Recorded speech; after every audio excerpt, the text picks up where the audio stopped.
പരിശുദ്ധ അമ്മയും വിശുദ്ധ യോഹന്നാനും ചോര വാർന്നൊലിക്കുകയാണ്. നിങ്ങൾ ആ സിനിമ കണ്ടില്ലേ, പാഷൻ ഓഫ് ക്രൈസ്റ്റ്? അതിൽ അവർ കുറച്ച് കാണിക്കുന്നുണ്ട് ഇതൊക്കെ. ചാട്ടമാറ കൊണ്ട് അടിക്കുമ്പോഴേ അങ്ങ് തിരിച്ചെടുക്കുമ്പോൾ മുള്ളാതേൽ ദശയങ്ങ് പോരുക, കുഞ്ഞാടിനെ പോലെ നിൽക്കുക, ചങ്ക് പൊട്ടി കുരിശ് പെടഞ്ഞ് ചാവുക, കുന്തം കൊണ്ട് കുത്തി ചങ്ക് പിളർന്നു. ഇതാണ് കുർബാന. ഇതെങ്ങനെ അടിപൊളിയാകുന്നത്? ഇതെങ്ങനെ സൂപ്പറാകുന്നത്? ഇതെങ്ങനെ രസമുള്ളതാകുന്നത്?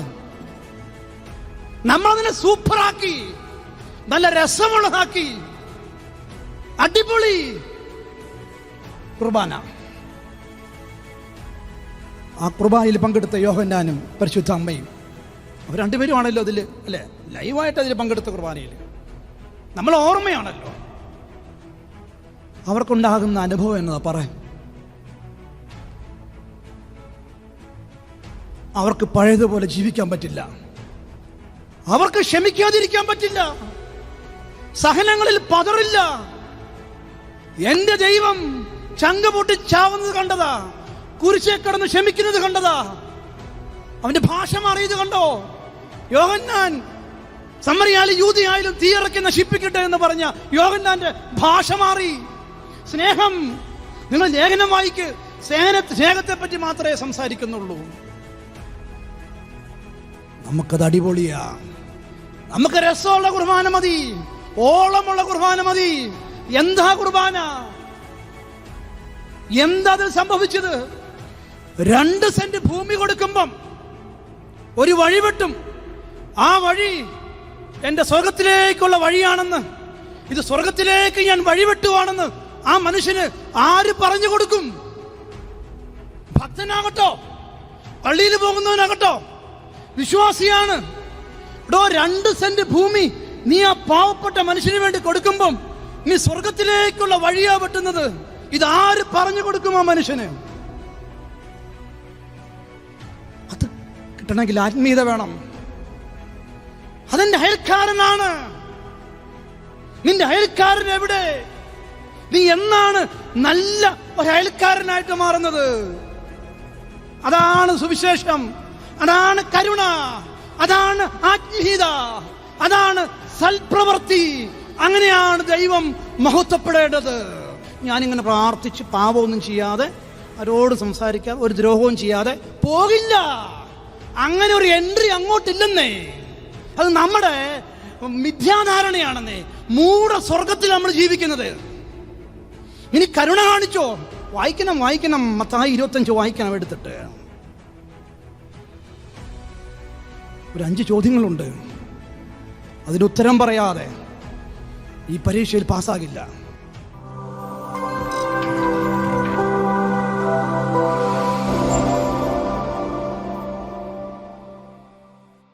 നിങ്ങളറിയണം, വളരെ ഗൗരവമായ ഒരു ചോദ്യമാണ് ചോദിച്ചത്. ഒരു പക്ഷെ നമ്മുടെ എല്ലാവരുടെ സ്വപ്നം, നമ്മളൊക്കെ ജീവിക്കുന്നത് ഈ ഒരു കാര്യത്തിന് വേണ്ടിയാ. എന്തിനു വേണ്ടിയാ? നിത്യജീവന് വേണ്ടി.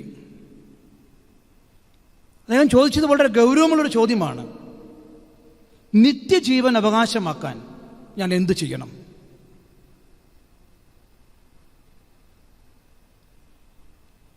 അതിൻ്റെ ഉത്തരം അവസാനിക്കുന്നത് എങ്ങനെയാണ്? നമ്മൾ മറക്കരുത്. നീയും പോയി ഇതുപോലെ ചെയ്യുക. എന്താ നമ്മൾ വായിച്ചു കേട്ടു. ചോദ്യം നിത്യജീവനെ പറ്റിയാണ്, ഉത്തരം ഈ ഭൂമിയിൽ നീ ചെയ്യേണ്ട കാര്യങ്ങളെ പറ്റിയാണ്. 3 വ്യത്യസ്ത സ്വഭാവമുള്ള വ്യക്തികളെ ദൈവം ഇവിടെ പരിചയപ്പെടുത്തുന്നുണ്ട്. നമുക്കറിയാം, ഒരു പുരോഹിതനുണ്ട്, ഒരു ലേവായനുണ്ട്. തീർച്ചയായിട്ടും നമുക്ക് അവിടെ ചരിത്രമൊക്കെ അറിയാം. നിയമങ്ങളും അനുഷ്ഠാനങ്ങളും വളരെ കൃത്യമായിട്ട് അനുഷ്ഠിക്കുന്നവരാണ് ഇവർ. അതുകൊണ്ടാണല്ലോ ഈ ദേഹത്തെ ശുശ്രൂഷിക്കാൻ പോകാത്ത, കാരണം അശുദ്ധമാകും. ദേവാലയത്തിലേക്ക് പോവുകയാണ്. വിശുദ്ധിയിലെ കർമ്മങ്ങൾ പരിക്രമം ചെയ്യാൻ പാടുള്ളൂ. അത്ര കൃത്യമായിട്ട് നിയമങ്ങൾ അനുസരിക്കുന്നവരാണ്.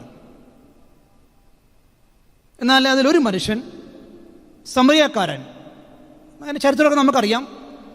യഹൂദരും സമറിയാക്കാരും ശത്രുക്കളാണ്. മുറിവേറ്റ് കിടക്കുന്നത് പണ്ഡിതന്മാർ പറയുന്നത്, ബൈബിൾ പണ്ഡിതന്മാർ ഇത് യഹൂദൻ തന്നെയാണ്. ഇവർ തമ്മിൽ ശത്രുക്കളാണ്.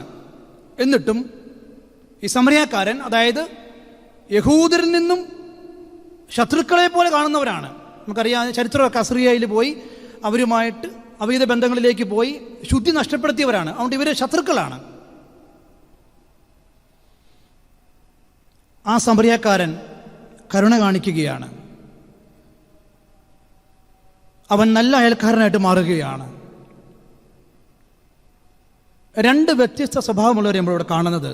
ഒരു കൂട്ടര് ഭക്തിയും ആചാരാനുഷ്ഠാനങ്ങളും കൃത്യമായിട്ട് പാലിക്കുന്നവർ, മറുവശത്ത് അതിനെപ്പറ്റി പരാമർശമില്ല എങ്കിലും കരുണയുള്ളൊരു മനുഷ്യൻ. യഹൂദനായ ഈശോ യഹൂദരോട് പറയുന്നു, നിങ്ങൾ അവഗണിക്കുന്ന, നിങ്ങൾ ശത്രുക്കളായിട്ട് കാണുന്ന ഈ സമറിയാക്കാരനാണ് നല്ല അയൽക്കാരൻ, കണ്ടുപിടിക്കുന്നു.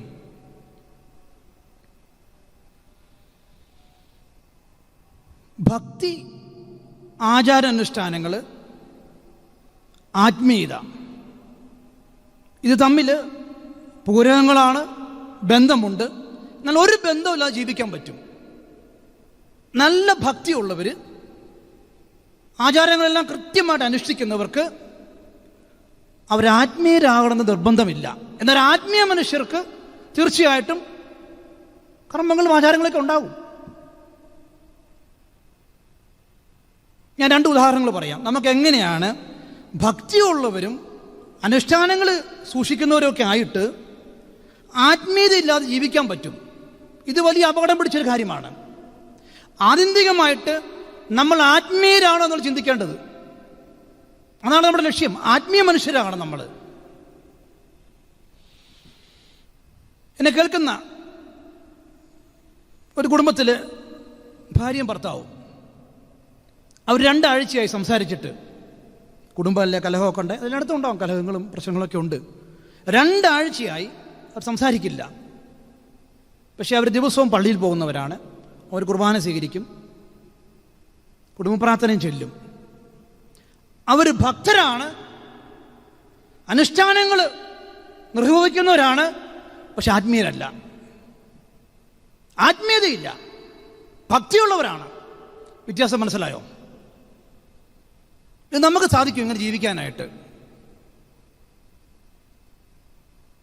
ഞാൻ ഒന്നും കൂടെ ഒരു ഉദാഹരണം കൂടെ പറയാം. ഞാൻ നേരത്തെ ആയിരുന്ന ആശ്രമത്തിൽ എന്നെ കാണാൻ വന്നൊരു മനുഷ്യൻ, വളരെ അങ്ങനെ സംസാരിക്കാറില്ല, ആദ്യമായിട്ട് സംസാരിക്കുന്നത്. കുമ്പസാരോ കൗൺസിലിംഗ് ഒന്നുമല്ല, ചുമ്മാ ഒന്ന് എന്നോട് കാണണമെന്ന് പറഞ്ഞു, ഇരുന്നു. അദ്ദേഹം എന്നോട് വെറുതെ വളരെ ഫ്രീ ആയിട്ട് പറയുകയാണ്, ഞാനൊരു കള്ളനാച്ച, മോഷ്ടിക്കുന്ന ആളാണ്. എനിക്ക് മനസ്സിലായില്ല എന്തിനാ എൻ്റെ അടുത്ത് കുമ്പസാരിക്കാനൊന്നും പറഞ്ഞിട്ടൊന്നുമില്ല. എന്താ ഈ പറയുന്നതിന് ഉദ്ദേശം എനിക്ക് മനസ്സിലായില്ല. അദ്ദേഹം എന്നോട് പറയുകയാണ്, ഞാൻ അച്ഛൻ്റെ ആശ്രമത്തിൽ നിന്നും പലതും മോഷ്ടിച്ചിട്ടുണ്ടെന്ന് പറഞ്ഞു. ഓക്കെ, ഇപ്പം എന്താ പ്രശ്നം? എന്താ തിരിച്ചു തരാൻ പ്ലാനുണ്ടോ? അതൊന്നുമല്ല. അദ്ദേഹത്തോട് പറയാണ്, ഞങ്ങളുടെ ആശ്രമത്തിന് അടുത്ത് ഒരു 1/2 കിലോമീറ്റർ അടുത്ത് ഒരു ഉണ്ണിയേശുവിൻ്റെ ഒരു കപ്പേള, ഒരു ചെറിയ പള്ളിയുണ്ട്. ഉണ്ണിയേശു പള്ളി എന്ന് അതിനെ പറയുന്നതൊക്കെ. ഇവിടെ ആദ്യ വെള്ളിയാഴ്ചകളിലും വെള്ളിയാഴ്ചകളിലും ചിലർ എല്ലാ ദിവസവും വന്നിങ്ങനെ പ്രാർത്ഥിച്ച് എണ്ണ ഒഴിക്കുന്ന ഒരു കർമ്മം അവിടെയുണ്ട്. ഒത്തിരി പേർക്ക് ഒത്തിരി കാര്യങ്ങൾ സാധിച്ചു കിട്ടുന്നുണ്ട്. അതങ്ങനെ ഒത്തിരി പേര് വരുന്നുണ്ട് അവിടെ. ഇദ്ദേഹം അവിടെ കണ്ടിട്ടുണ്ട്. എന്നോട് അദ്ദേഹം ഒരു സാക്ഷ്യമായിട്ട് പറയുവാണ്, അച്ഛാ, ഈ ഉണ്ണിയേശു ഇല്ലേ ഇവിടുത്തെ നമ്മുടെ കപ്പളയില്ലേ, പ്രാർത്ഥിച്ച അച്ചട്ട. അച്ഛാ, ഞാനൊരു കാര്യം പറയട്ടെ, ഞാൻ എന്ന് മോഷ്ടിക്കാൻ പോകുമ്പോഴും ഞാൻ അവിടെ എണ്ണ ഒഴിച്ചിട്ട് നേർച്ചിട്ടിട്ടേ പോവുള്ളൂ. ഇന്ന് വരെ എന്നെ പോലീസും പിടിച്ചിട്ടില്ല, ഒരു മനുഷ്യർക്കറിയില്ല ഞാൻ കള്ളനാണെന്ന് അറിയത്തില്ല. ഉണ്ണിയേശുവോട് പ്രാർത്ഥിച്ച അച്ചട്ട. അദ്ദേഹം വിശ്വാസിയാണ്, ഭക്തനാണ്, ആചാരം അനുഷ്ഠാനവും നിർവഹിക്കുന്നവനാണ്. പക്ഷെ ആത്മീയനല്ല. വിശ്വാസിയാണെന്നേ, എന്തൊരു വിശ്വാസം നോക്കിക്ക്. പക്ഷെ ആത്മീയനാണോ? ആത്മീയതയുണ്ടോ? ഇത് രണ്ടും രണ്ട് ധ്രുവങ്ങൾ നിർത്തിക്കൊണ്ട് ജീവിക്കാൻ പറ്റും നമുക്ക്. അതിനെയാണ് കാപട്യം എന്ന് പറയുന്നത്. ഒരു ബന്ധമില്ല ഇത് തമ്മിൽ. ഇതിനിടയ്ക്ക് നിൽക്കുന്ന നമ്മളാ.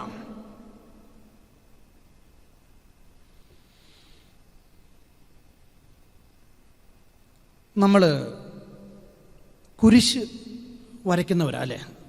ഒരു യാത്രയ്ക്ക് പോകുമ്പോൾ കുരിശ് വരയ്ക്കും. ഭക്ഷണം കഴിക്കുമ്പോൾ നമ്മൾ കുരിശ് വരച്ച് പ്രാർത്ഥിക്കും.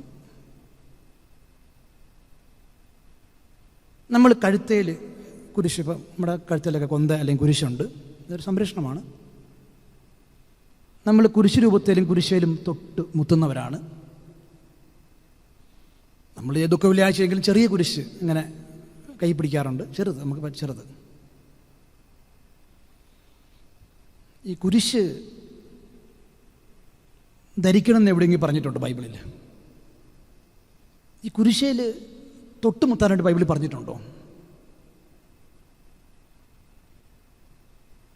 അങ്ങനെ പരാമർശം ബൈബിളിലില്ല. ഈശോ കുരിശിൽ മരിച്ചു. നമ്മുടെ ഭക്തിയുടെയും ആചാരത്തിൻ്റെയും വിശ്വാസത്തിൻ്റെയും ഭാഗമായിട്ട് നമ്മൾ കുരിശിനെ അല്ലേ ആദരിക്കുന്നു, ബഹുമാനിക്കുന്നു.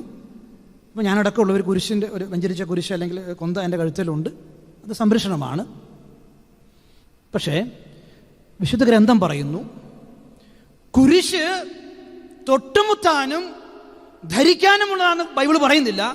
കുരിശ് എടുക്കാനുള്ളതാണ്, ചുമക്കാനുള്ളതാണ്. ഇവിടെ അതിൻ്റെ സ്ഥാനം. നമ്മളിവിടെ പ്രതിഷ്ഠിക്കുന്നുണ്ട്, നമ്മൾ തൊട്ടുമുത്തുന്നുണ്ട്, നമുക്കതിനോട് ബഹുമാനവും ആദരവുമുണ്ട്. എന്നാൽ കുരിശിനെ പറ്റി വചനം പഠിപ്പിക്കുന്നു, കുരിശിരിക്കേണ്ടത് നിന്റെ തോളത്താണ്, അത് നീ ചുമക്കേണ്ടതാണ്, അത് ഭാരമുള്ളതാണ്, അത് ചുമന്നുകൊണ്ട് എൻ്റെ പിന്നാലെ വരാൻ പറ്റുകയുള്ളൂ.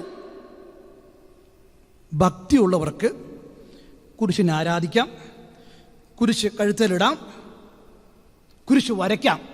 ഭക്തി മതി. എന്നാൽ ആത്മീയതയില്ലാത്തവൻ കുരിശെടുക്കില്ല. അവൻ കുരിശ് വരുമ്പോൾ സംശയിക്കും, കുരിശിന് കാരണമായവരോട് പ്രതികരിക്കും. കണ്ടിട്ടില്ലേ നിങ്ങൾ? ഭക്തിയുള്ളവർക്ക് ധരിച്ചാ മതി, തൃപ്തി കിട്ടും. ഭക്തിയുള്ളവർക്ക് തൊട്ടുമുത്തിയാ മതി, ഒരു തൃപ്തിയുണ്ട്. എന്നാൽ വചനം പഠിപ്പിക്കുന്നു, കുരിശ് തൊടാനും ധരിക്കാനുമുള്ളതല്ല, ചുമക്കാനുള്ളതാണ്. എൻ്റെ പിന്നാലെയാണ് നീ വരുന്നെങ്കിൽ തീർച്ചയായിട്ടും കണിശമായിട്ടും നിന്റെ കഴുത്തേലല്ല, നിന്റെ തോളത്തൊരു കുരിശുണ്ടാകണം. ഇത് വരുമ്പോൾ എങ്ങനെയാ? ഭക്തരുടെ സ്വഭാവം മാറും. പല രീതിയിലും ഭാവത്തിലും കുരിശ് വരുമല്ലോ. അവരൊലയും, അവരൊടിയും, അവരിതെങ്ങനെയെങ്കിലും ഇറക്കി വെക്കാൻ നോക്കും. ഇതിന് കാരണമായവരെ പ്രാകും. അവരുടെ സ്നേഹമൊക്കെ ചെറിയ കുരിശിനോടെ ഉള്ളൂ. അവരുടെ സ്നേഹമൊക്കെ അവിടെ ഇരിക്കുന്ന കൽക്കുരിശിനോടെ ഉള്ളൂ. ഇവിടെ കയറുമ്പോൾ പറ്റില്ല. ഇതാണ് ആത്മീയത, അതാണ് ഈ ഭക്തി നമ്മളെ വ്യത്യാസം. വിശ്വാസമുള്ള എല്ലാവർക്കും ഭക്തിയുണ്ട് ഇല്ലേ? ഭക്തരാണ് നമ്മൾ കാണുന്നവരൊക്കെ. പക്ഷെ ഇവർക്ക് ആത്മീയരാണോ എന്നുള്ള ചോദ്യം എപ്പോഴും നിലനിൽക്കുകയാണ്. ഞാനും നിങ്ങളും ആത്മീയതയുള്ളവരാണോ? വലിയ വ്യത്യാസമുണ്ട്. ഞാൻ ഒന്നുകൂടെ പറയാം, ഉദാഹരണങ്ങൾ പറയാം, നിങ്ങൾ പറയാം. ഇതെന്നെ ചിന്തിപ്പിക്കുന്ന കാര്യങ്ങൾ ഞാനീ പറയുന്നതൊക്കെ, ഞാൻ എന്നെ തന്നെ പലപ്പോഴും പ്രകോപിപ്പിക്കുന്ന കാര്യങ്ങൾ ഞാനീ പറയുന്നതൊക്കെ. സത്യമുണ്ടോ നിങ്ങൾ കേൾക്ക്. വിശുദ്ധ കുർബാന, വിശ്വാസമുള്ള എല്ലാവരും കുർബാനയിൽ പങ്കെടുക്കുന്നതാണല്ലോ, വളരെ ഭക്തിയോടെ പങ്കെടുക്കുന്നതാണല്ലോ. നമ്മളിതിനെപ്പറ്റി പറയാറുണ്ട്, ചില പരാമർശങ്ങളൊക്കെ സാധാരണ പറയുന്നതാണ്. ഇപ്പോഴത്തെ ന്യൂ ജനറേഷൻ പിള്ളേർ പറയും അടിപൊളി കുർബാനയായിരുന്നു.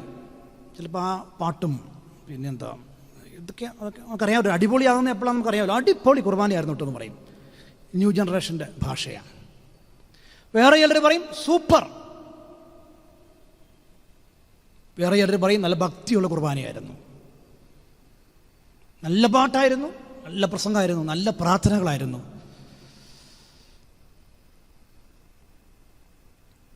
നമ്മൾ കുർബാനയെ പറ്റി സാധാരണ പറയുന്നതാണ്. എന്താണ് കുർബാന? നമുക്കറിയാം, നമ്മൾ ഈശോയുടെ ജീവിതം, ജനനം, ജീവിതം, മരണം, ഉത്ഥാനം ഇതാഘോഷിക്കുന്നതാണ് കുർബാന. അതിൻ്റെ ഓർമ്മയാണ്, അല്ലേ? നമ്മളാരും അവിടെ ലൈവായിട്ട് ആ കുർബാന എന്ന് പറഞ്ഞാൽ ഈശോ വന്ന് ബലി അർപ്പിക്കുന്നത് അങ്ങനെ ഒരിക്കലും ഉണ്ടായിട്ടുള്ളൂ. ആ ബലിയിൽ പങ്കെടുത്ത 2 പേരാണ് പരിശുദ്ധ അമ്മയും വിശുദ്ധ യോഹന്നാനും. ചോര വാർന്നൊലിക്കുകയാണ്. നിങ്ങൾ ആ സിനിമ കണ്ടില്ലേ, പാഷൻ ഓഫ് ക്രൈസ്റ്റ്? അതിൽ അവർ കുറച്ച് കാണിക്കുന്നുണ്ട് ഇതൊക്കെ. ചാട്ടമാറുകൊണ്ട് അടിക്കുമ്പോഴേ അങ്ങ് തിരിച്ചെടുക്കുമ്പോൾ മുള്ളാതെ ദശയങ്ങ് പോരുക, കുഞ്ഞാടിനെ പോലെ നിൽക്കുക, ചങ്ക് പൊട്ടി കുരിശ് പെടഞ്ഞ് ചാവുക, കുന്തം കൊണ്ട് കുത്തി ചങ്ക് പിളർന്നു. ഇതാണ് കുർബാന. ഇതെങ്ങനെ അടിപൊളിയാകുന്നത്? ഇതെങ്ങനെ സൂപ്പറാകുന്നത്? ഇതെങ്ങനെ രസമുള്ളതാകുന്നത്? നമ്മളതിനെ സൂപ്പറാക്കി, നല്ല രസമുള്ളതാക്കി, അടിപൊളി കുർബാന. ആ കുർബാനയിൽ പങ്കെടുത്ത യോഹന്നാനും പരിശുദ്ധ അമ്മയും അവർ 2 പേരുമാണല്ലോ അതിൽ, അല്ലേ? ലൈവായിട്ട് അതിൽ പങ്കെടുത്ത കുർബാനയിൽ നമ്മൾ ഓർമ്മയാണല്ലോ. അവർക്കുണ്ടാകുന്ന അനുഭവം എന്നതാ പറയാം. അവർക്ക് പഴയതുപോലെ ജീവിക്കാൻ പറ്റില്ല. അവർക്ക് ക്ഷമിക്കാതിരിക്കാൻ പറ്റില്ല. സഹനങ്ങളിൽ പതറില്ല. എന്റെ ദൈവം ചങ്ക് പൊട്ടി ചാവുന്നത് കണ്ടതാ, കുരിശേ കിടന്ന് ക്ഷമിക്കുന്നത് കണ്ടതാ, അവന്റെ ഭാഷ മാറിയത് കണ്ടോ? യോഹന്നാൻ സമറിയായാലും യൂദയായാലും തീയിറക്കി നശിപ്പിക്കട്ടെ എന്ന് പറഞ്ഞ യോഹന്നാന്റെ ഭാഷ മാറി. സ്നേഹം, നിങ്ങൾ ലേഖനം വായിക്ക്, സ്നേഹത്തെ പറ്റി മാത്രമേ സംസാരിക്കുന്നുള്ളൂ. നമുക്കത് അടിപൊളിയാ. നമുക്ക് രസമുള്ള കുർബാന മതി, ഓളമുള്ള കുർബാന മതി. എന്താ കുർബാന? എന്താ അതിൽ സംഭവിച്ചത്? നമ്മൾ ഓർക്കണം. 2, നമുക്ക് കുർബാനയ്ക്ക് 2 ഘട്ടങ്ങളുണ്ടെന്ന് പറയുന്നത്. ഒരർപ്പണമുണ്ട്, ഒരാഘോഷമുണ്ട്. യു സി, നമ്മൾ ഈ ബലിപീഠത്തിൽ ബലി അർപ്പിക്കുകയാണ്. തത്തുല്യമായിട്ട്, പ്രൊപ്പോർഷനേറ്റ് ആയിട്ട് ഒരാഘോഷം ജീവിതത്തിൽ വേണം. നമ്മളെ അർപ്പിക്കുന്നതിൽ വല്ലാതുണ്ട്. ഞാൻ നേരത്തെ പറഞ്ഞതുപോലെ രസമുള്ള കുർബാന, അടിപൊളി കുർബാന എന്നൊക്കെ പറയുന്നുണ്ട്. അർപ്പണം ദേവാലയത്തിലാണെങ്കിൽ ആഘോഷം ജീവിതത്തിലാണ്.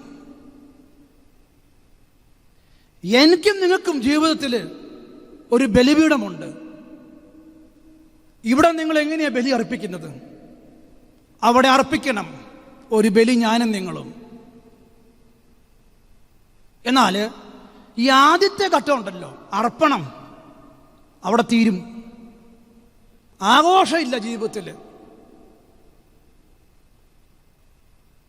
ഇതാണോ ഇതിനു വേണ്ടി തമ്പുരാൻ ബലി അർപ്പിച്ചത്? ഇതൊരു ഓർമ്മ മാത്രമല്ല, ഇതൊരു ഓർമ്മപ്പെടുത്തലും കൂടിയാ. ചില കാര്യങ്ങൾ നമ്മളെ ശക്തമായിട്ട് ഓർമ്മിപ്പിക്കുന്നുണ്ട്. ഒരമ്മ ഇതുപോലെ കുടുംബത്തിൽ ഒരടുക്കളയായിരിക്കും അവളുടെ ആൾത്താർ, ചിലപ്പോൾ അവിടെ തേഞ്ഞു തീരണം. ഒരപ്പൻ കൃഷിയിടങ്ങളിൽ ജോലി സ്ഥലത്തോ ഇതുപോലെ തേഞ്ഞു തീരണം. മക്കൾ അവരായിരിക്കുന്നിടത്ത്. അർപ്പണങ്ങളിൽ വല്ലാണ്ട് നമ്മളങ്ങ് ഭ്രമിച്ചിട്ട് അതെങ്ങനെ സൂപ്പറാക്കാമെന്ന് കരുതിയിട്ട് അത് രസമുള്ളതാണോ എന്ന് നോക്കിയിട്ട് ഒരനുഭൂതിയിൽ ഒരു വികാരം കിട്ടുന്ന തൃപ്തി ഉണ്ടല്ലോ, വൈകാരിക അനുഭവമാണ് ഈ പറയുന്ന പല ആത്മീയ അനുഭവങ്ങളും കേട്ടോ. ഇത് വികാരം വിട്ട് പോണമെന്നേ, ഇതകത്തേക്ക് കയറണം. ദൈവം മാറ്റം ഉണ്ടാവും. നമുക്കിപ്പോഴും ഇഷ്ടം ഈ പുൽക്കൂട്ടിലെ ഉണ്ണിയേശുവിനെയാണ്. അതൊരു മണ്ണുണ്ടാക്കിയ ഉണ്ണിയാണ്, മണ്ണുകൊണ്ട്. ഒരു ദ്രോഹവും ഇല്ലല്ലോ. അതവിടെ കടന്നോളും പുൽക്കൂട്ടിൽ. അവൻ ഈ ചങ്കിലേക്ക് കയറുമ്പോൾ ഭയങ്കര പ്രശ്നമാണ്. അതുകൊണ്ട് നമുക്ക് ഈ കൂടെ നടക്കാം, വല്ലപ്പോഴൊക്കെ കണ്ടോളാം, ഉള്ളിലേക്ക് കയറരുത്. ഉള്ളിൽ കയറിയ എൻ്റെ സഹോദരന്മാരെ നമുക്ക് പഴയതുപോലെ ജീവിക്കാൻ പറ്റില്ല. നമ്മളീ പറയുന്നില്ല തൊലിപ്പുറത്തെ ദൈവാനുഭവങ്ങളെ പറ്റിയാണ്, പിറയും തരിപ്പും ഫീലിങ്ങും തോന്നലും ഒക്കെ പറയുന്നൊക്കെ. അകത്തേക്ക് കയറണേ. അകത്തേക്ക് കയറിയവരെ പറ്റി വലിയ അപ്പോസ്തലന്മാരുടെ പ്രവർത്തനം നമ്മൾ വായിക്കുന്നുണ്ട്. അപ്പം എന്താ സംഭവിച്ചതെന്ന് പറയുന്നതൊക്കെ 2-ാം അധ്യായം 37-ാമത്തെ വാക്യം ഒന്ന് വായിക്കുവാണേ. ഇത് കേട്ടപ്പോൾ, ദൈവവചനം എന്ന് പറയുന്നത് ദൈവം തന്നെയാണ്. ഇത് കേട്ടപ്പോൾ, ദൈവവചനം കേട്ടപ്പോൾ അവരുടെ ഹൃദയം നുറുങ്ങി. പത്രോസിനോടും മറ്റ് അപ്പോസ്തലന്മാരോടും അവർ ചോദിച്ചു, സഹോദരന്മാരെ, ഞങ്ങൾ എന്താണ് ചെയ്യേണ്ടത്? നമുക്ക് എന്നതായി നമ്മുടെ ധ്യാനം പരിപാടിക്ക് നമുക്ക് എന്ത് കിട്ടും? ഈ ധ്യാനത്തിൽ പങ്കെടുത്താൽ എന്ത് കിട്ടും? അപ്പൊ കിട്ടുന്ന എവിടെയൊക്കെ? അവിടേക്കാണുള്ള ആൾക്കൂട്ടങ്ങളൊക്കെ. ഞാനതൊന്നും പറയണ്ടല്ലോ. നമുക്ക് ദൈവത്തെ അന്വേഷിക്കാൻ കാരണം എന്ത് കിട്ടും? അവസാനമുള്ള ചോര വരെ ഊറ്റി തന്നവനാ, പിന്നെ ചോദിക്കുന്നു ഇനി എന്നാ കിട്ടും? ജീവൻ തന്നവനാ, പിന്നെ ചോദിക്കുന്നു എന്നാ കിട്ടും? ദൈവവചനം ഉള്ളിൽ കയറുമ്പോൾ ചോദിക്കും, ഞങ്ങൾ എന്ത് ചെയ്യണം? ഞങ്ങൾ എന്താ കൊടുക്കേണ്ടത്? ഇതാണ് ആത്മീയത. നമ്മളെപ്പോഴും ചിന്തിക്കുന്നത് എന്ത് കിട്ടും? ഈ ധ്യാനം കൂടി എന്ത് കിട്ടും? പറ. ഈ കൺവെൻഷന് പോയ എന്ത് കിട്ടും? പറ. ഈ കുർബാനയിൽ പങ്കെടുത്താൽ എന്ത് കിട്ടും? പറ. കിട്ടുന്നിടത്ത് ആൾക്കാർ ഓടിക്കൂടുന്നുണ്ട്. ശ്രദ്ധിച്ചിട്ടുണ്ടോ? നല്ല പബ്ലിസിറ്റിയാ, എന്തെങ്കിലും കിട്ടിയാൽ മതി. എന്നൊരു സ്ഥലം പറഞ്ഞില്ലേ ഇപ്പം നേരത്തെ, അതുപോലെ സ്ഥലങ്ങളുണ്ട്. ഇപ്പോഴും പിഴിയാനാ ഇഷ്ടം. ആരെ? നമുക്ക് വേണ്ടി മരിച്ചവനെ. നമ്മൾ ആത്മീയരാണെന്ന് പറയരുത്.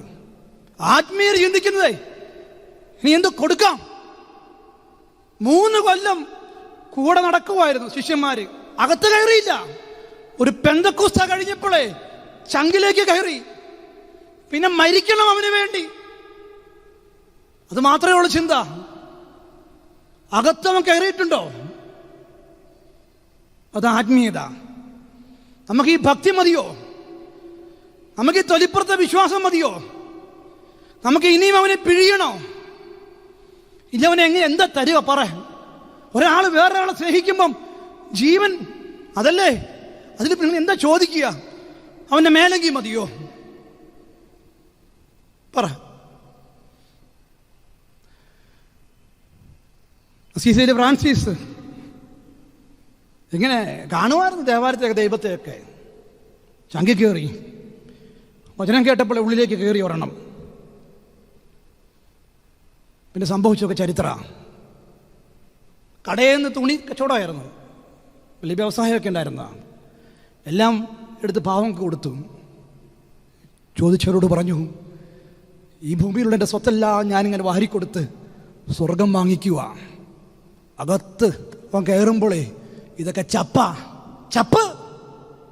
പൗലോസേ പറയുന്നുണ്ട്, ഉച്ഛിഷ്ടം. നമ്മൾ അതിലേക്കൊന്നും പോകില്ല. നമുക്ക് ആ പുൽക്കൂട്ടിലെ മണ്ണുണ്ണിനെ ഇഷ്ടം. ഒരു ദ്രോഹം ഇല്ലല്ലോ അവനെ കൊണ്ട്, അല്ലേ? കുറച്ച് ദിവസം അവിടെ കടന്നോളും, അനക്കയില്ല. അവനകത്തേക്ക് കയറുന്നില്ല. അകത്തേക്ക് കയറി. ഇവിടെ ഞങ്ങൾ എന്താ തരണ്ടേ? ഞങ്ങൾ എന്താണ് ചെയ്യേണ്ടത്? ഞങ്ങൾക്കൊന്നും വേണ്ട. ഇങ്ങനൊരു ദൈവം ഉണ്ടോ? ഞങ്ങൾ ഇപ്പോഴാണ് അറിഞ്ഞത്. ഞങ്ങൾ എന്ത് ചെയ്യണം? കൊടുക്ക്. പാവങ്ങൾക്ക് കൊടുക്കല്ല, സ്നേഹിക്ക്. പിന്നെ ഇതാ മുഴുവൻ കാണുന്നതൊക്കെ നിങ്ങൾ സമയം വായിച്ചാൽ മതി. തുടർന്ന് വായിക്കുന്നുണ്ട് കാര്യങ്ങളൊക്കെ ഓരോന്നോരോന്ന് എന്തൊക്കെയാണെന്ന്. അവർക്കൊന്നും കിട്ടിയില്ല കേട്ടോ, അവർക്ക് മുഴുവൻ നഷ്ടമേ ഉള്ളൂ. നമ്മൾ ആത്മീയരാണോ ഭക്തരാണോ? നമ്മൾ ഭക്തി കൊണ്ട് തൃപ്തിപ്പെട്ട് ജീവിക്കുകയാണോ? നമ്മൾ ആത്മീയതയുടെ അടയാളങ്ങളൊക്കെ വളരെ സ്പഷ്ടമായിട്ട് ചില പ്രവൃത്തിയിലൂടെ കാണിക്കുന്നുണ്ടോ? അതാ പറഞ്ഞു വെച്ചത്. നിത്യജീവൻ കരസ്ഥമാക്കാനേ നീ ചിലത് ചെയ്യണം, പ്രവർത്തിക്കണം. നമ്മളിപ്പോഴും നിൽക്കുന്നത് അനുഷ്ഠാനങ്ങളില്ല. നമ്മളിപ്പോഴും നിൽക്കുന്നത് വൈകാരിക അനുഭവങ്ങളില്ല. പ്രവൃത്തിയിലേക്ക് മാറുന്നില്ല. രണ്ട് കാര്യങ്ങൾ ഈശോ ചെയ്യാൻ പറയുന്നത്. ഞാൻ അതിനെപ്പറ്റിയാണ് സമയം പോലെ സംസാരിക്കുന്നതൊക്കെ. 1, ഇതുപോലെ കരുണ കാണിക്കണം. 2, ഞാൻ പാദം കഴുകിയപ്പോൾ നിങ്ങളും കഴുകണം. ഈ 2 കാര്യങ്ങളെ ബൈബിളിൽ ചെയ്യാനായിട്ട് പറയുന്നത്. പ്രവൃത്തിയായിട്ട് പറയുന്നത്. അതിലുണ്ട് ഇതിൻ്റെ മുഴുവനും സത്ത, അതിലുണ്ട് ആത്മീയത. അത് മാത്രമേ ഉള്ളൂ. ആരായിരുന്നു ഈ സമറിയാക്കാരൻ? ഇതിലെ നായകൻ ക്രിസ്തു തന്നെയാണ്. സ്വർഗം വിട്ട് ഭൂമിയിലേക്ക് വന്നവനാ. ആരെ? നമ്മളാ മുറിവേറ്റവര്. നമ്മളായിരുന്നു മുറിവേറ്റവര്. ഞാൻ വന്നിരിക്കുന്നത് നീതിമാന്മാരെ തേടിയല്ല, പാപികളെ തേടിയാ. നമ്മളതൊന്നും മനസ്സിലാക്കുന്നില്ല. ആർക്ക് വേണം പാപം ചെയ്തവരെ? കോടതിയെ നിങ്ങൾ ഏറ്റു പറഞ്ഞാൽ നിങ്ങൾ ശിക്ഷിക്കപ്പെടും, ജയിലിൽ കിടക്കും. ഒരു ദൈവം പറയുന്നു, എനിക്ക് പാപികളെ മതി. നമ്മൾ ഈ ആക്രിക്കാരെ കേട്ടില്ല? ആക്രിക്കാരെ വീട്ടിൽ വന്നിട്ട് ചളങ്ങിയതും പൊട്ടിയതും കൊള്ളാത്തതൊക്കെ എന്തെങ്കിലും ഉണ്ടോ എന്ന് ചോദിക്കും അവർ. അതെടുത്തുകൊണ്ട് കൊള്ളാൻ പറയും. അല്ല 5-10 രൂപയ്ക്ക് കൊണ്ടുകൊള്ളാൻ പറയും. അത് പോട്ടെ, ഒഴിവാക്കാൻ നോക്കും നമ്മൾ. ആ ഭാഷ ദൈവത്തിൻ്റെ ഭാഷ. നിങ്ങളുടെ ഇടയിൽ ആരെങ്കിലുമേ പാപികളുണ്ടോ? തകർന്നവരുണ്ടോ? ആർക്കും വേണ്ടാത്തവരുണ്ടോ? ഞാൻ കൊണ്ടുപോയിക്കൊള്ളാം. ഒരു നല്ല സമറിയാക്കാരൻ ക്രിസ്തുവാ. നമ്മൾ പാപികളായിരുന്നിട്ടും അവൻ നമ്മളെ സ്നേഹിച്ചു, നമ്മുടെ അടുത്തേക്ക് വന്നു. ഓരോന്നോരോന്ന് വായിക്കണം അല്ലേ? ഞാനത് വായിച്ചു നേരത്തെ. അവൻ്റെ അടുത്തേക്ക് ചെന്നു. ഓരോ വാക്കും പ്രധാനപ്പെട്ടതാണ്. അവനെ കണ്ട് മനസ്സലിഞ്ഞ് അടുത്ത് ചെന്ന് എണ്ണയും വീഞ്ഞും ഒഴിച്ചു. എന്താ എണ്ണയും വീഞ്ഞും? അവൻ്റെ ശരീരവും രക്തം കൊണ്ടാണ് നമ്മുടെ പാപത്തിൻ്റെ മുറിവുകൾ ഉണക്കപ്പെട്ടുകൊണ്ടേയിരിക്കുന്നു. ആ നല്ല സമറിയാക്കാരൻ ഈശോയാണ്.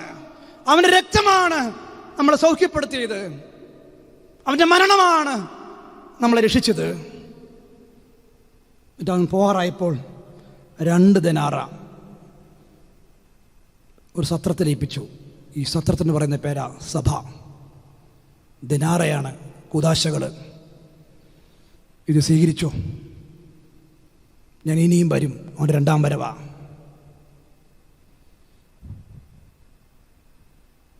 എല്ലാം നഷ്ടപ്പെടുത്തിയിട്ട് അവൻ പോയത്. 2 തുട്ടല്ല കൊടുത്തത്, ജീവൻ കൊടുത്തിട്ട് പറഞ്ഞു, ഇതിൻ്റെ ഓർമ്മ ഒരു കൂദാശയാണ്. നമ്മളത് സൂപ്പറാക്കി അവസാനിപ്പിക്കരുത്, രസമുള്ളതാക്കി മാത്രം മാറ്റരുത്. രസമുണ്ടാവും, സ്വാഭാവികമാണല്ലോ അല്ലേ? ഒരു പാട്ട് കേൾക്കുമ്പോഴോ അതിനെപ്പറ്റി ഞാൻ മോശമായിട്ട് പറയുമല്ല. പക്ഷെ രസത്തിലും സുഖത്തിലും ഒരു ഫീലിങ്ങിലും കുർബാനയെ ഒതുക്കരുത്. അതിനപ്പുറത്തേക്ക് എന്തൊക്കെയോ ഉണ്ട്. That's all. അല്ലെങ്കിൽ ഭക്തരാണ് നമ്മൾ, ആത്മീയരാകില്ല. കുരിശ് വരയ്ക്കുന്നവരും മുത്തുന്നവരും ധരിക്കുന്നവരും ഭക്തിയുള്ളവരാണ്, വിശ്വാസികളാണ്. ആത്മീയത ഉണ്ടാകണം നിർബന്ധമില്ല, അത് വേറെ കാര്യമാണ്. അത് ചുമക്കണം. അത് ദൈവം തരും പല രീതിയിലും, ഭാവത്തിലും രൂപത്തിലും. ഒരുവൻ്റെ ആത്മീയത അറിയാൻ വേറെ ഒന്നും നോക്കട്ടെ, 2 കാര്യം നോക്കിയാൽ മതി. അവൻ സഹനങ്ങളെ എങ്ങനെ സ്വീകരിക്കുന്നു, അവൻ ശത്രുവിനെ എങ്ങനെ കാണുന്നു, നോക്കിയാൽ മതി. വേറെ ഒന്നും നോക്കണ്ട. അവൻ ഭക്തനായിരിക്കാം അല്ലായിരിക്കാം, എനിക്കറിയേണ്ട കാര്യമില്ല. ഒരുവൻ്റെ ആത്മീയത അറിയണമെങ്കിൽ ഇത് 2 നോക്കിയാൽ മതി. സഹനം വരുമ്പോൾ എങ്ങനെ സ്വീകരിക്കും, ജോബിനെ നോക്ക്. ശത്രു വരുമ്പോൾ ആദ്യത്തെ സാക്ഷി സ്റ്റീഫനെ നോക്ക്. കല്ല് വന്ന് മുന്നോട്ടേക്ക് നെഞ്ചിലേ, ഈശോയെപ്പോലെ മരിക്കുന്നത്. അവരറിയുന്നില്ല അവർ ചെയ്യുന്നത് എന്താണ്. അവരോട് ക്ഷമിക്കണമേ. അപ്പം ആത്മീയതയും ഭക്തിയും തമ്മിൽ വ്യത്യാസമുണ്ട്. നമ്മൾ എവിടെയാണെന്ന് ചിന്തിക്കുന്നതതാ. ആത്മീയത നമുക്ക് വലിയ ഈ പറഞ്ഞു വന്ന പോലെ വൈകാരികമായ ഒരു തൃപ്തിയൊന്നും കിട്ടില്ല. രസമുള്ള കാര്യമല്ല, ഇച്ചിരി ബുദ്ധിമുട്ടുള്ള കാര്യമാണ്. ഭക്തി ഇച്ചിരി രസമൊക്കെ ഉണ്ട്, അത് ഇമോഷണല്ല, വൈകാരികമാണ് കൂടുതൽ. അതിൽ തുടങ്ങി നമ്മൾ ആത്മീയതയിലേക്ക് വരണം. കാരണം നമ്മൾ സാക്ഷികളായിട്ട് മാറേണ്ടവരാണ്. ഈ സാക്ഷി നമ്മൾ ആ വാക്ക് വളരെ പ്രധാനപ്പെട്ട 5:16 നമ്മൾ വായിക്കുന്നു. ഞാൻ ഓരോന്നോരോന്നും എടുത്ത് വായിക്കുന്നില്ല, മത്തയുടെ സുവിശേഷത്തിൽ നമ്മൾ വായിക്കുന്നുണ്ട്. അത് നിങ്ങളുടെ സൽപ്രവൃത്തികൾ കണ്ട്, അങ്ങനെ വചനം പറയുന്നത്, നിങ്ങളുടെ സൽപ്രവൃത്തികൾ കണ്ട് സ്വർഗസ്ഥനായ ഞങ്ങളുടെ പിതാവിനെ മഹത്വപ്പെടുത്തേണ്ടതിന് നിങ്ങളുടെ വെളിച്ചം അവരുടെ മുമ്പിൽ പ്രകാശിക്കട്ടെ. അപ്പം ഇതെല്ലാം പ്രവൃത്തി കണ്ടിട്ടാണെന്നേ. ഭക്തി ഭക്തി കണ്ടിട്ടല്ലെന്നേ, പ്രവൃത്തി കണ്ടിട്ടാണ് അതറിയേണ്ടത്. നമ്മൾ ദൈവത്തിൻ്റെ സാക്ഷികളാണെന്ന്. നമ്മൾ ഭക്തി കാണിച്ചിട്ടാ വിശ്വാസികളാണെന്ന് കാണിക്കുന്നൊക്കെ. കുമ്പിടുന്ന രീതി, ധരിക്കുന്ന കുരിശ്, പള്ളിയിലേക്കുള്ള പോക്ക്, എന്തുമായിക്കൊള്ളട്ടെ. പക്ഷെ വചനം പറയുന്നു സാക്ഷികളാകേണ്ടത് പ്രവൃത്തി വഴിയാണ്. ആ പ്രവൃത്തിയെപ്പറ്റി നമ്മൾ പറഞ്ഞുകൊണ്ടിരിക്കുന്നതൊക്കെ.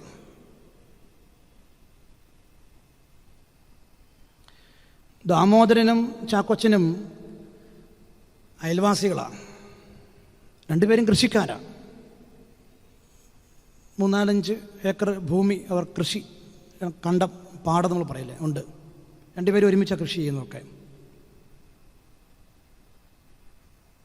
ആ വർഷം രണ്ടുപേരും കൃഷി ഇറക്കി. പക്ഷെ എന്തോ രോഗം വന്ന് ഈ ദാമോദരൻ അക്രസ്തനായ വ്യക്തിയുടെ കൃഷി നശിച്ചു പോയി. അത്യാവശ്യം കുറച്ച് കിട്ടി നെല്ല്, പക്ഷേ നഷ്ടമായിരുന്നു. അതുകൊണ്ട് ദാമോദരൻ തീരുമാനിച്ച് അടുത്ത കൊല്ലം കൃഷി ഇറക്കുന്നില്ല. കാരണം വിത്തിന് കഴിക്കാനുള്ള പോലും കിട്ടിയില്ല. പിന്നെ വിത്തിന് ഗുണമുള്ള നെല്ലുമല്ല. അതായത് ഈ കൊല്ലം വെറുതെ ഇട്ടേക്കാമെന്ന് കരുതി 3 ഏക്കർ 4 ഏക്കർ ഭൂമി കൃഷിക്ക് വേണ്ടാന്ന് തീരുമാനിച്ചിട്ടു. ചാക്കോച്ചന് നല്ല വിളവ് കിട്ടി. ചാക്കോച്ചൻ പിന്നത്തെ കൊല്ലവും സമയമായപ്പോൾ വെള്ളമൊക്കെ അടിച്ച് ഉഴുതു മറച്ച് കളയൊക്കെ പറിച്ചു. ചാക്കോച്ചൻ്റെ 4 ഏക്കർ ഭൂമി വൃത്തിയാക്കി. ദാമോദരൻ ചേട്ടൻ പറഞ്ഞു ഞാൻ ഇല്ലയെന്ന് പറഞ്ഞു. ചാക്കോച്ചൻ പറഞ്ഞു ഞാൻ ചെയ്തേക്കാമെന്ന് പറഞ്ഞു. ചെന്നാൽ അയാൾക്ക് എന്തെങ്കിലും ഉപകാരം ഉണ്ടായി. അയാൾ കൃഷി തുടങ്ങി, ഞാൻ ഇറക്കുന്നില്ല, കൊടുത്തു. ഈ ചാക്കോച്ചൻ സ്വന്തം കയ്യിൽ നിന്ന് പൈസ മുടക്കി ഇതുപോലെ തന്നെ ആ പാടവും വൃത്തിയാക്കി, കണ്ടമൊക്കെ വൃത്തിയാക്കി, വിത്ത് വിതച്ച് കയ്യിൽ നിന്ന് പൈസ മുടക്കി ആൾക്കാരെ വെച്ച് പണിയെല്ലാം ചെയ്യിപ്പിച്ചു. 2-3 മാസം കഴിയുമ്പോൾ നമുക്കറിയാം കൊയ്ത്തിന് സമയമായപ്പോൾ ചാക്കോച്ചൻ ദാമോദരനെ വിളിച്ച് പറഞ്ഞു, ദാമോദര, കൊയ്ത്തിന് സമയമായി, വിളവെടുത്തു, ഞാൻ എൻ്റെ തുടങ്ങാൻ പോവാ. അതെന്നെ വർത്താനാ, നിൻ്റെ വിത്തല്ലേ, നീയല്ലേ പണിക്കാരെ ഇറക്കി പണിയിപ്പിച്ചത്, ഞാൻ വെറുതെ വന്ന് കണ്ടതല്ലേ, അത് വേണ്ട, നീ എടുത്തു. ദാമോദര, ഞാൻ പറയുന്നത് കേൾക്കണം, എനിക്ക് ആവശ്യത്തിനുണ്ട്, ഇത് ദാമോദരനുള്ളതാണ്. നീ എന്ത് ഭാഷയായി പറയുന്നത്? മുഴുവനും നിനക്കുള്ളതാണ്.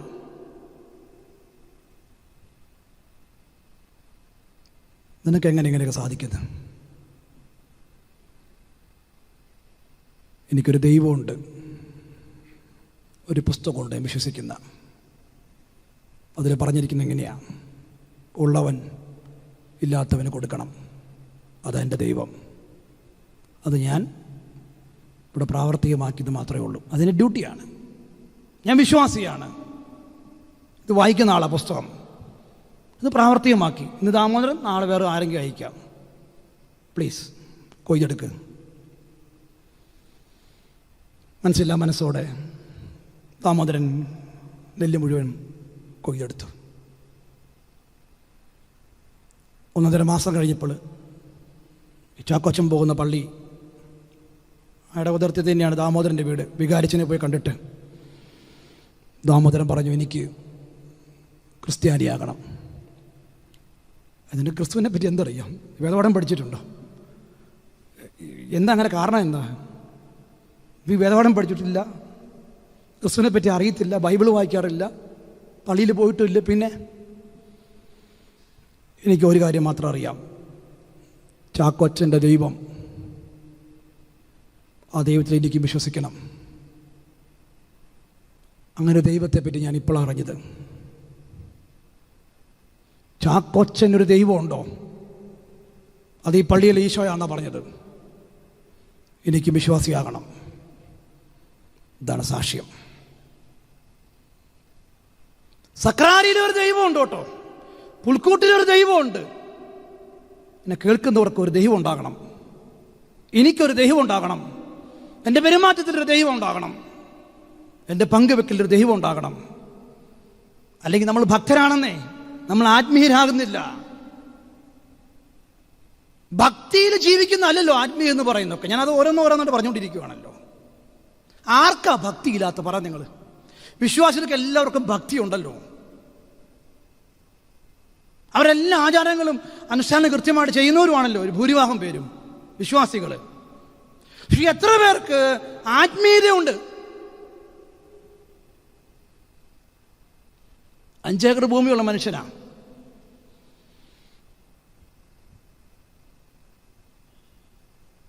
അദ്ദേഹത്തിൻ്റെ ഭൂമിയുടെ ഒരു വശത്തെ കൂടെയാണ് ഒരു 4-5 പാവപ്പെട്ട വീട്ടുകാർ താമസിക്കുന്നുണ്ട്.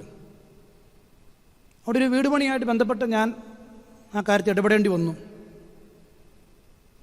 ഏകദേശം ഒരു 50 മീറ്റർ ദൂരമുണ്ട് വഴി, മെയിൻ വഴി. നടപ്പുവഴിയേ ഉള്ളൂ, 3 അടിയോ 4 അടിയോ ഉണ്ട്, നടപ്പുവഴിയേ ഉള്ളൂ. ഞാനവിടെ ചെന്നപ്പോൾ അവിടെ പ്രായ മനുഷ്യരുണ്ട്. ഇവരെയൊക്കെ എടുത്തുകൊണ്ടൊക്കെയാണ് വഴിയിലേക്ക് രോഗികളെ കൊണ്ടുപോകുന്നതൊക്കെ. എനിക്ക് അവിടെ ഒരു വീട് പണിയായി ബന്ധപ്പെട്ട് ഞാൻ ചെന്നതാണ്. അപ്പോൾ എനിക്കും ഇത് വഴി കിട്ടിയാൽ കൊള്ളാം, കാരണം വാഹനം എത്തില്ല, അത് ചുമന്ന് കയറ്റുണ്ടാകും കേട്ടോ മൊത്തം. അപ്പോൾ 4 വീട്ടുകാർക്ക് കിട്ടുന്നതല്ലേ. അപ്പോൾ ഞാൻ എൻ്റെ അടുത്ത് 5 ഏക്കറുള്ള ആളോട് ഞാൻ ചോദിച്ചു. അയാളുടെ വീട് വേറെ വശത്താണ്, അയാൾ മതിൽ കെട്ടാൻ പോകുമെന്ന് കേട്ടു. അപ്പോൾ അന്ന് അതിന് മുമ്പ് ചോദിക്കാമെന്ന് വിചാരിച്ച് ഞാൻ അവിടെ 1-2 പേരെ കൂട്ടിക്കൊണ്ട് ഇങ്ങനെ ചെന്ന്, ചേട്ടാ ഒരു 2 സെൻറ്റ് ഭൂമി തരാമോ? ഈ 4 പേർക്ക് ഒരു ഓട്ടോറിക്ഷ കയറാനോ അത്യാവശ്യം ഒരു വണ്ടി കയറാനോ ഒരു പിക്കപ്പ് കയറാനുള്ള വീതിക്ക് കൊടുത്താൽ മതി. ലോറിയിൽ നിന്ന് കയറാൻ വീതി വേണ്ട, ഒന്ന് കൊടുക്കുമോ? ഏതായാലും മതിൽ കെട്ടാൻ പോകും, അതിന് മുമ്പ് അത്ര ഇട്ട് ഒന്ന് ചെയ്യാമെങ്കിൽ ഉപകാരമായിരിക്കും. അല്ല ചാ, നിയമപരമായിട്ട് നടപ്പുവഴി കൊടുക്കേണ്ട ഉത്തരവാദിത്തം എനിക്കുള്ളൂ, ഞാൻ കൊടുത്തിട്ടുണ്ട് അച്ഛാ. ഒരു തൊണ്ടാണ് കേട്ടോ, മഴക്കാലത്തൊക്കെ വെള്ളം ഒഴുകുന്ന തൊണ്ട്, അതാണ് ഈ പറയുന്ന 3 അടിയോ വഴി. അല്ല ഞാൻ പറഞ്ഞു ഇങ്ങനെയൊരു കാര്യത്തിന് വേണ്ടിയായിരുന്നു 3 വീട്ടുകാരൊക്കെ ഒരു സഹായം ഉണ്ടല്ലോ, ഇത്രയും ഭൂമി ഉള്ളവരൊക്കെ അല്ലേ. അപ്പോൾ അതൊന്ന് ചെയ്യും, സത്യക്രിസ്ത്യാനിയാണേ, അപ്പോൾ പിന്നെ അതൊന്ന് ചെയ്യും, എനിക്ക് അത്യാവശ്യമുണ്ട് ഇങ്ങനെ എല്ലാം ചുമന്ന് കയറ്റുണ്ട്. അവർക്കായാലും ഒരു വഴിയുടെ കാര്യം. 2 സെൻറ്റ് ഭൂമിയല്ലേ ചേട്ടാ? അല്ല ചാ, നിയമപരമായിട്ട് അതിൻ്റെ ആവശ്യമില്ല ചാ, ഇത്ര കൊടുക്കേണ്ടതും കൊടുത്തിട്ടുണ്ട്. 2 സെൻറ്റ് ഭൂമി കൊടുക്കുമ്പം ഒരു വഴി വെട്ടും. ആ വഴി എൻ്റെ സ്വർഗത്തിലേക്കുള്ള വഴിയാണെന്ന്, ഇത് സ്വർഗത്തിലേക്ക് ഞാൻ വഴിവെട്ടുവാണെന്ന് ആ മനുഷ്യന് ആര് പറഞ്ഞു കൊടുക്കും? ഭക്തനാകട്ടോ, പള്ളിയിൽ പോകുന്നവനാകട്ടോ, വിശ്വാസിയാണ്. 2 സെൻറ്റ് ഭൂമി നീ ആ പാവപ്പെട്ട മനുഷ്യന് വേണ്ടി കൊടുക്കുമ്പം നീ സ്വർഗത്തിലേക്കുള്ള വഴിയാ വെട്ടുന്നത്. ഇതാര് പറഞ്ഞു കൊടുക്കും ആ മനുഷ്യന്? അത് കിട്ടണമെങ്കിൽ ആത്മീയത വേണം. അതെന്റെ അയൽക്കാരനാണ്. നിന്റെ അയൽക്കാരൻ എവിടെ? നീ എന്നാണ് നല്ല ഒരു അയൽക്കാരനായിട്ട് മാറുന്നത്? അതാണ് സുവിശേഷം, അതാണ് കരുണ, അതാണ് ആത്മീയത, അതാണ് സൽപ്രവൃത്തി. അങ്ങനെയാണ് ദൈവം മഹത്വപ്പെടേണ്ടത്. അതിന് ആത്മീയത വേണം, നീ ഭക്തി പോരാ. ഞാനും നിങ്ങളും എന്നാണ് ഒരു നല്ല അയൽക്കാരനാകുന്നത്? ഏറ്റവും അടുത്ത് ഉള്ള ആളാണല്ലോ നമ്മുടെ അയൽക്കാരെന്ന് പറയുന്നത്. ഒരു ഭാര്യയ്ക്ക് ഭർത്താവ് എന്നാണ് നല്ല അയൽക്കാരനാകുന്നത്. പ്രായമായ അമ്മയ്ക്കും അപ്പനും എങ്ങനെയാണ് മക്കള് നല്ല അയൽക്കാരനാകുന്നത്? പിന്നെ മതിലിനടുത്തുള്ളവര്. ഇതാണ് ആത്മീയത, ഇതാണ് സുവിശേഷം. ഇങ്ങനെ നല്ല അയൽക്കാരനാകാനുള്ള ആഹ്വാനത്തിന് പറയുന്ന പേരാണ് സുവിശേഷം. അല്ല പറ നിങ്ങള്, നമ്മളിങ്ങനെ കുറേ ഒരു സേഫ് സോൺ, അതായത് ഞാനിങ്ങനെ പ്രാർത്ഥിച്ച് പാപമൊന്നും ചെയ്യാതെ ആരോടും സംസാരിക്കാതെ ഒരു ദ്രോഹവും ചെയ്യാതെ പോകില്ല. അങ്ങനെ ഒരു എൻട്രി അങ്ങോട്ടില്ലെന്നേ. അത് നമ്മുടെ മിഥ്യാധാരണയാണെന്നേ. മൂഢ സ്വർഗത്തിൽ നമ്മൾ ജീവിക്കുന്നത്. ഇനി കരുണ കാണിച്ചോ? വായിക്കണം മത്തായി 25 വായിക്കണം എടുത്തിട്ട്. ഒരു 5 ചോദ്യങ്ങളുണ്ട്, അതിനുത്തരം പറയാതെ ഈ പരീക്ഷയിൽ പാസ്സാകില്ല. നമ്മളൊക്കെ പരീക്ഷ എഴുതുന്നവരൊക്കെ അല്ലേ, നമുക്കൊരു ചോദ്യപേപ്പറൊക്കെ ഒരാഴ്ച മുമ്പ് കിട്ടിയാൽ ആരാണ് പരീക്ഷയിൽ തോറ്റു പോവുക? എല്ലാവരും തോറ്റു പോകും. ഇതൊക്കെ പഠിച്ചിട്ടൊക്കെ എഴുതി വെച്ചാൽ പോരെ. ഇതൊരു ഉത്തരക്കടലാസ, ചോദ്യമുണ്ട് ഉത്തരവുണ്ട്, 5 ചോദ്യങ്ങൾ. അതിന് ഉത്തരം കണ്ടെത്തുന്നത് ആത്മീയത. 5 ചോദ്യമുള്ളൂ. ഇത് എത്ര വർഷമായിട്ട് കേൾക്കുന്നതാ, വായിക്കുന്നതാ. എന്നിട്ടും ഞാനും നിങ്ങളും ഈ പരീക്ഷയിൽ തോറ്റുപോകുമോ?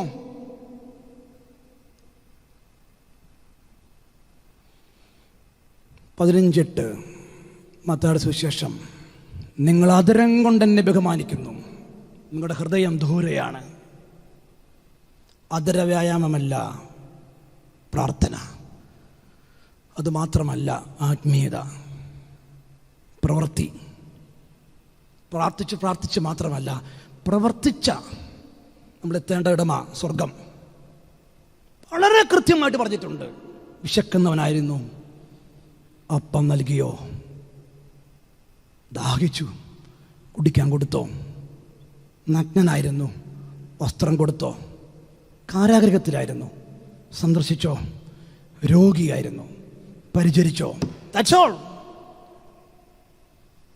നിങ്ങൾ ഭക്തരായിരിക്കാം, വിശ്വാസിയായിരിക്കാം. പറ, ഇതിന് ഉത്തരം കണ്ടെത്തുന്നില്ലെങ്കിൽ തുടങ്ങേണ്ട വീട്ടിലാണ്. ആദ്യത്തെ അയൽക്കാരി വീട്ടിലാണ്. ഏറ്റവും അടുത്തുള്ള ഒരു അമ്മയാണല്ലോ, അല്ലേ? മാതാപിതാക്കളാണല്ലോ. ഭാര്യയ്ക്ക് ഭർത്താവാണല്ലോ, ഭർത്താവിന് ഭാര്യയാണല്ലോ. ബിഷപ്പ് അപ്പത്തിന് വേണ്ടി മാത്രമല്ലല്ലോ. ഇത് ആത്മീയ മനുഷ്യർ. നമ്മൾ ഇനിയും ഈ പരീക്ഷയിൽ തോറ്റുപോകരുത്. ഇത് എനിക്കറിഞ്ഞുകൂടാ, പല ആത്മീയ മനുഷ്യരുടെ കൂടെ ജീവിക്കാൻ പറ്റില്ലെന്ന് ഞാൻ പറഞ്ഞു കേട്ടിട്ടുണ്ട്. ഭയങ്കര ആത്മീയതയൊക്കെ പറയുന്നവരാണ്, കൂടെ ജീവിക്കാൻ പറ്റില്ല. അതെനിക്ക് മനസ്സിലാകുന്നില്ല. 33 വയസ്സുള്ള ദൈവപുത്രൻ്റെ മടിയിൽ പിള്ളേർക്ക് കയറിയിരിക്കാൻ പറ്റി. അവർ ഓടിക്കളിച്ചു ദൈവപുത്രൻ്റെ മടിയിൽ. നമ്മൾ ചിലപ്പോൾ ആത്മീയരായിട്ട് സ്റ്റബേൺ, റൂട്ട്, ഹാർഡായി മാറിക്കൊണ്ടിരിക്കുകയാണ്. ആർക്കും നമ്മളെ സമീപിക്കാൻ പറ്റില്ല. പക്ഷെ ആത്മീയരാണ്. ഈ ആത്മീയത എങ്ങനെ നമ്മളെ ഇങ്ങനെ റൂഡാക്കുന്നത്, ഇങ്ങനെ സ്റ്റബേൺ ആക്കുന്നത്, ഹാർഡാക്കുന്നത്? ചൂടെ മാംസമുള്ള ഹൃദയം തരണ്ടേ? മനസ്സെന്തേ അലിയാത്തത്? ആദ്യം എന്താ ഉണ്ടായെന്നറിയോ? അവനെ കണ്ടപ്പോഴേ മനസ്സലിഞ്ഞു. ഒരാത്മീയ മനുഷ്യന്റെ മനസ്സലിയും. അവന് അവരുടെ മേൽ അനുകമ്പ തോന്നി. ആത്മീയനായ ക്രിസ്തു അവര് കേൾക്കാൻ വന്നത് വചനമാ, പക്ഷെ അവൻ അവരുടെ മേൽ അനുകമ്പ തോന്നി. അവൻ അവരെ സൗഖ്യപ്പെടുത്തി. ഇല്ല, അവർക്ക് അപ്പം കൊടുക്ക്. ഈ കരുണയുടെ മുഖം നമുക്ക് നഷ്ടപ്പെട്ടു പോകുന്നുണ്ടോ? മനുഷ്യത്വം, സഹിഷ്ണുത, ഇതൊക്കെ പോട്ടെ, എന്ത് ആത്മീയം നമ്മൾ ഈ പറയുന്നതൊക്കെ? ഇതല്ലേ ഈ പുസ്തകം പഠിപ്പിക്കുന്നത്? സാക്ഷ്യം നമ്മൾ എന്ന് കൊടുക്കും? അതാ ഞാനത് കുറേ പേരിൽ നിന്ന് കേട്ടോണ്ടിരിക്കുകയാണ്. പക്ഷെ നല്ല വിശ്വാസവും പ്രാർത്ഥനയും കിട്ടും, പക്ഷെ ഒരു രക്ഷയില്ല കൂടെ ജീവിക്കാൻ.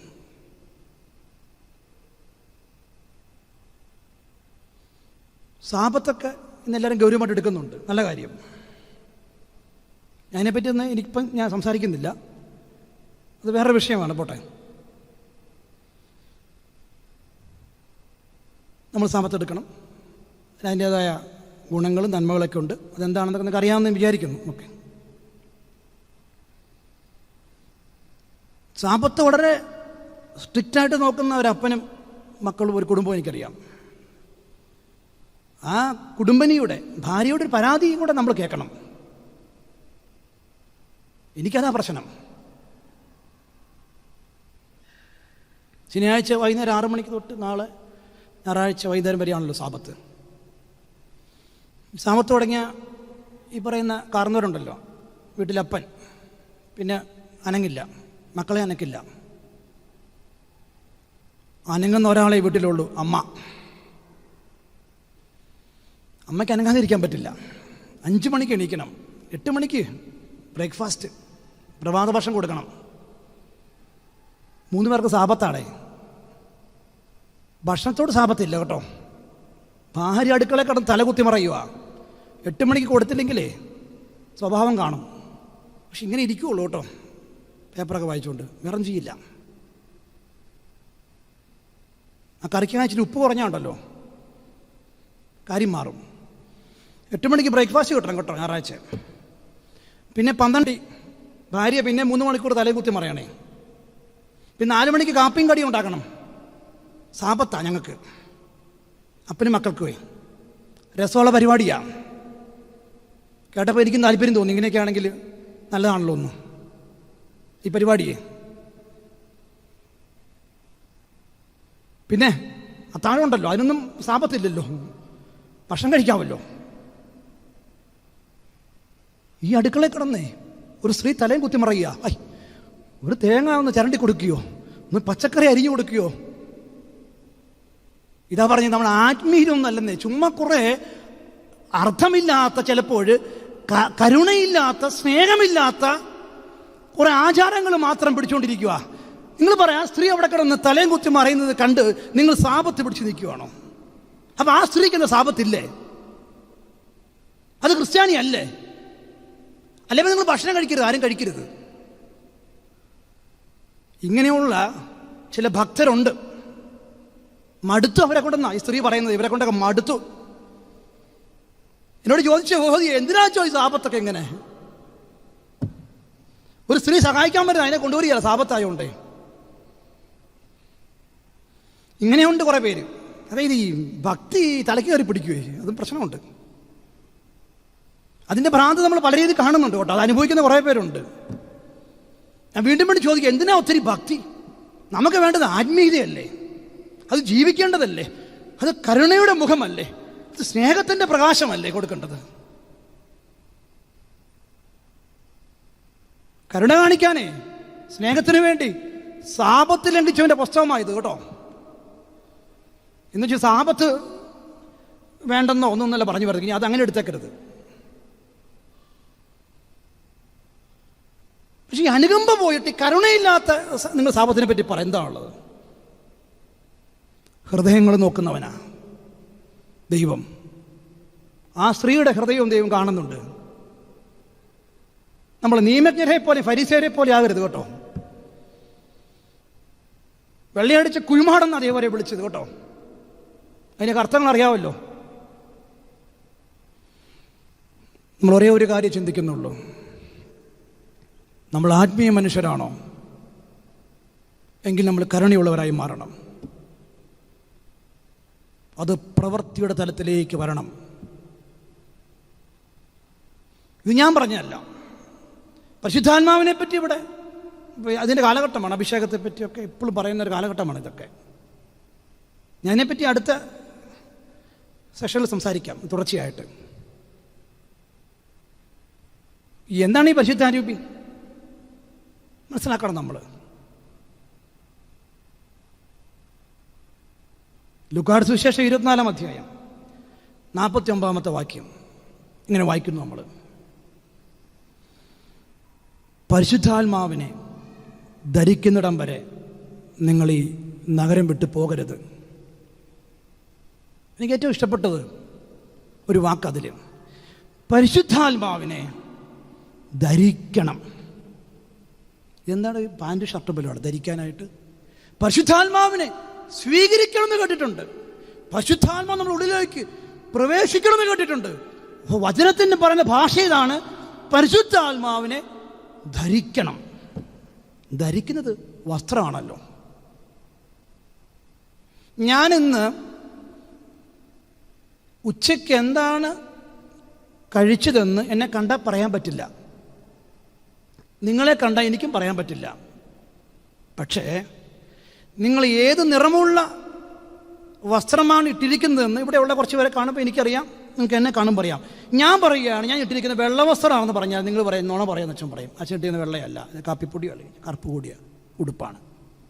ഇവിടുത്തെ വികാരിച്ചിൻ്റെ വസ്ത്രം കറുത്താണെന്ന് പറഞ്ഞാൽ അത് ശരിയല്ല, കാരണം അത് ആർക്കും മറച്ചു വെക്കാൻ പറ്റില്ല, വെള്ള ഉടുപ്പാണ്. ധരിക്കുന്നതൊക്കെ കാണാൻ പറ്റും, വിഴുങ്ങുന്നത് കാണത്തില്ല. പരിശുദ്ധാരൂപിയെ നിങ്ങൾ വിഴുങ്ങിയിട്ട് ചുമ്മാ അവകാശപ്പെടണ്ട. Let people see.